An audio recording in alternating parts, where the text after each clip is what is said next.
Passons à la sécurité. Le chef secteur 3 de l'opération Dougou-Koloko a effectué une visite d'autorité au poste de sécurité de Soumpi le samedi 8 novembre. Une visite pour remonter le moral de la troupe, prodiguer des conseils après l'attaque barbare et lâche de JNIM et de FLA.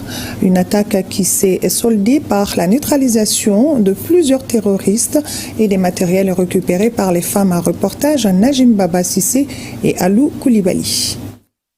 Le vendredi 7 novembre, le camp de Soumpi dans le cercle de Niafunke a été la cible d'une attaque terroriste menée conjointement par des éléments du JNIM et du FLA qui ambitionnaient de prendre le contrôle du camp.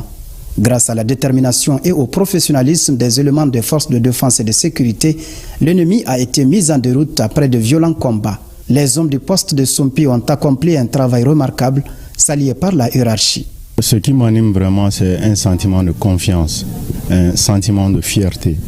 Parce que ce que j'ai vu m'a vraiment permis de comprendre que les jeunes soldats qui se sont battus avec moi ont mis le Mali au-dessus de tout.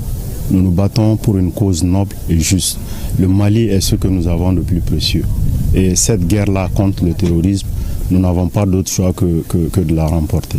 Le chef du secteur 3 de l'opération Dougou-Koloko, personnellement venu remonter le moral des troupes et féliciter les éléments, s'est réjoui de leur engagement, de leur bravoure dans la conduite des opérations. Je suis venu d'abord me recueillir devant la tombe de nos braves soldats, de nos martyrs qui sont tombés, pour que cette visite soit aujourd'hui.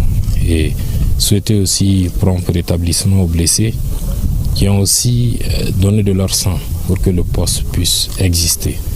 Et je suis venu aussi avec le message du commandant du théâtre centre pour féliciter les hommes qui se sont battus et qui continuent à se battre au quotidien pour que le secteur soit sécurisé, pour que Soumpi et ses alentours soient sécurisés.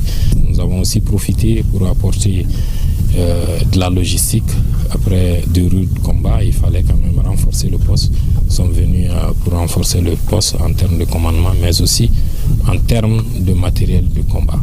Avant de se retirer, le chef secteur 3 a aussi rendu visite aux blessés Fama, dont quelques cas graves ont été transportés à Tombouctou. Il leur a transmis les messages d'encouragement des hautes autorités. Dieu merci.